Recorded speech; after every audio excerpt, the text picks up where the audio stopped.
নমস্কার তোমাদের সবাইকে সানা স্মাইল এডুকেশন সেন্টারে স্বাগত জানিয়ে আজকের ক্লাসটি শুরু করছি।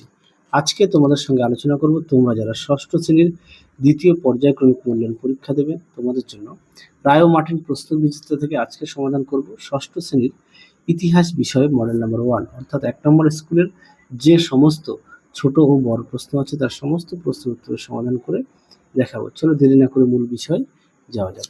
চলো তার আগে তোমাদের সিলেবাসটা দেখিয়ে দিই। তোমাদের এবার দ্বিতীয় পর্যায়ক্রমিক মূল্যায়ন 25-এর পরিবর্তে 50-এ পরীক্ষা হবে। দেখে নাও কোন কোন অধ্যায় থেকে তোমাদের প্রশ্ন থাকবে। 4 নম্বর অধ্যায় ভারতীয় উপমহাদেশের প্রাচীন ইতিহাসের ধারা। 5-এ থাকবে খ্রিস্টপূর্ব 6ষ্ঠ শতকের ভারতীয় উপমহাদেশ। 6 থাকবে সাম্রাজ্য বিস্তার ও শাসন। এই অধ্যায় থেকে তোমাদের সেকেন্ড ইন্টারেস্ট থাকবে। চলো এবার আমরা মূল বিষয়ে যাই। দেখো কি আছে। দেখো একে আছে গৌতম বুদ্ধ জন্মগ্রহণ করেন 566 খ্রিস্টপূর্বাব্দ, অপশন বি।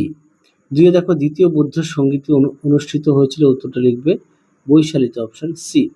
3 দেখো গুজরাট অঞ্চল থেকে শক ক্ষত্রপ শাসকদের উচ্ছেদ করেন দ্বিতীয় চন্দ্রগুপ্ত, অপশন বি। 4 দেখো কোন আমলের ইতিহাস জানার জরুরি উপাদান অর্থশাস্ত্র, উত্তরটা লিখবে মৌর্য আমলের, অপশন সি। 5 দেখো নালন্দা মহাবিহার স্থাপিত হয়, উত্তরটা লিখবে কুমারগুপ্তের সময়, অপশন সি। 6 দেখো গ্রহ বর্মা কোথাকার অধিপতি ছিলেন, উত্তরটা লিখবে কনৌজের, অপশন এ। পরবর্তী দেখো 7 দেখে রবি কীর্তির সভাকবি ছিলেন, উত্তরটা লিখবে দ্বিতীয় পুলকেশী, অপশন সি। পরটা দেখো 8 দাগের মগধের খুব কাছের মহাজনপদ হলো, উত্তরটা লিখবে অঙ্গ, অপশন এ। 9 দেখো নন্দ বংশের শাসন শেষ হয়েছিল, উত্তরটা লিখবে 364 খ্রিস্টপূর্বাব্দে। 10 দেখো পশ্চিমবঙ্গে বৈদিক যুগের একটি সংস্কৃতির খোঁজ পাওয়া গেছে মহিষদল, অপশন এ। 11 দেখো মহাক্ষত্রপ উপাধি নিয়েছিলেন, উত্তরটা লিখবে রুদ্রদমন, অপশন বি। 12 দেখো উত্তর ভারতের বসবাসকারী জৈনদের বলা হতো শ্বেতাম্বর, অপশন এ। পরবর্তী প্রশ্ন দেখো কি আছে। কোন শিলালেখ থেকে শাসক খারবিলের কথা জানা যায়, উত্তরটা লিখবে হাতিগুম্পা শিলালিপি থেকে। 2 দেখো কোন অঞ্চলকে ভিত্তি করে বেশিরভাগ মহাজনপদ গড়ে উঠেছিল, উত্তরটা লিখবে গঙ্গা যমুনা উপত্যকা। পরবর্তী প্রশ্ন দেখো কি আছে। পরবর্তী প্রশ্ন আছে 3 দেখের বিশ্ব ব্রহ্মাণ্ডের কর্তা উপাধি কার ছিল, উত্তরটা লিখবে কনিষ্ক। 4 আছে নাসিক লেখক ও কার্লে লেখ থেকে কার কথা জানা যায়, উত্তরটা লিখবে গৌতমীপুত্র সাতকর্ণী। 5 দেখো পরবর্তী বৈদিক যুগের মৃৎপাত্রগুলি কি নামে পরিচিত, উত্তরটা লিখবে চিত্রিত ধূসর মৃৎপাত্র।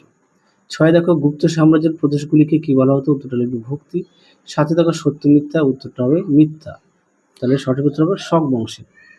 8 দেখো উত্তরটা হবে সত্য। 9 দেখো উত্তরটা হবে গুপ্ত বংশ, বিমানান শব্দ। 10 দেখো বিমানান, উত্তরটা হবে মল্ল। 11 দেখো শূন্যস্থান পূরণ, চতুর্থ বৌদ্ধ সঙ্গীত অনুষ্ঠিত হয়েছিল কাশ্মীরে। 12 দেখো উত্তরটি হবে ব্যাখ্যা 2। তারপরে দেখো কি আছে। 3 একটা সমাবর্তন অনুষ্ঠান বলতে কি বোঝায়, দেখো উত্তরটি স্নাতক বলে শিক্ষার্থীদের কোনো অনুষ্ঠানে ঘোষণা করা হতো তাকে বলে সমাবর্তন। পরবর্তী প্রশ্ন দেখো 2 আছে ষোড়শ মহাজনপদ বলতে কি বোঝো, দেখো এই প্রশ্নের উত্তরটি তোমাদের পাঠ্য বইতে পৃষ্ঠা নম্বর 65 এখান থেকে এই পর্যন্ত তোমরা লিখবে। পাঠ্য বইয়ের পৃষ্ঠা নম্বর হচ্ছে 65। পরবর্তী দেখো অশোক আমলে মৌর্য সাম্রাজ্যের কতদূর বিস্তৃত ছিল, উত্তরটা দেখো। দেখো প্রশ্নের উত্তরটি তোমরা এখান থেকে লিখবে, দেখে নাও পুরোটা লিখবে। পরবর্তী দেখো কি আছে। 4 দাগ ক্ষত্রপ কাদের বলা হতো, দেখো প্রশ্নের উত্তর ক্ষত্রপ, দেখে নাও উত্তরটি, যদি পারো খাতা লিখে নিয়ে পড়বে। পরবর্তী দেখো কি আছে। 5 দাগে দ্বাদশ অঙ্গ কি, এই প্রশ্নগুলোর মান হচ্ছে 2। দ্বাদশ অঙ্গ দেখে নাও,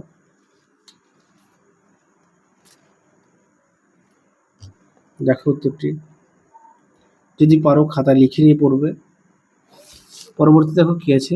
6 দাগের দ্বিতীয় চন্দ্রগুপ্তকে সকারে বলা হয় কেন, তিনি কোন রূপোর মুদ্রা চালু করেছিলেন, দেখো প্রশ্নের উত্তর, দেখো প্রশ্নের উত্তরটি দেখে নাও, তিনি রূপার মুদ্রা প্রচলন করেন।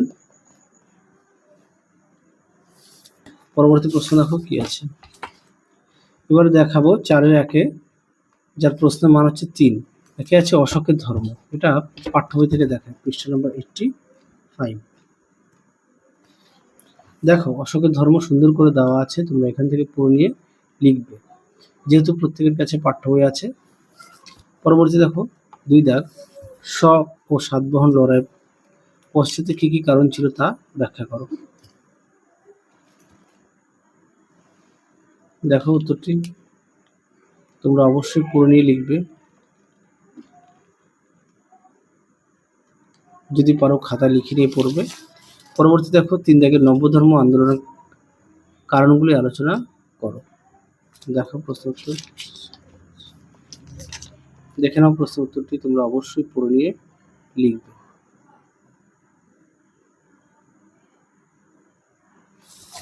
পরবর্তী দেখো 4 দাগে বৌদ্ধ ধর্ম ও জৈন ধর্মে কি কি মিল ও অমিল আছে। দেখো প্রশ্ন উত্তর, দেখো উত্তরটি এখান থেকে লিখবে, দেখে নাও ঠিক এই পর্যন্ত লিখবে। পরবর্তী দেখো কি আছে, টিকা লেখো বৈদিক সমাজ ও ধর্ম। 60 পৃষ্ঠা 60-এর 4। প্রথমে দেখো বৈদিক সমাজটা দেখে নাও, তোমরা অবশ্যই পড়ে নিয়ে লিখবে, হ্যাঁ, আর অবশ্যই পাঠ্য বইটা ফুটিয়ে পড়বে।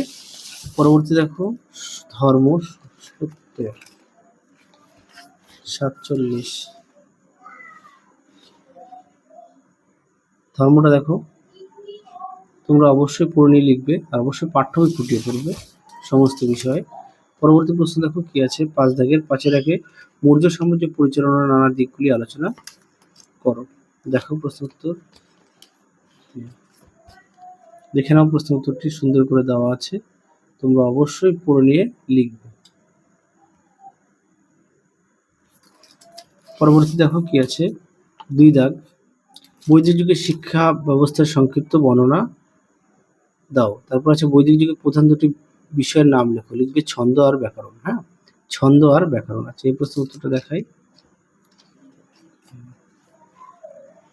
দেখো বৈদিক যুগের শিক্ষা ব্যবস্থা কি কি শিখতে হতো।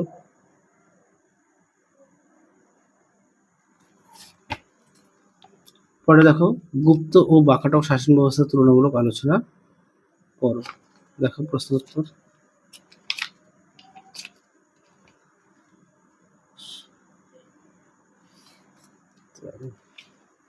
দেখো প্রশ্ন উত্তরটি তোমরা অবশ্যই পড়ে নিয়ে লিখবে।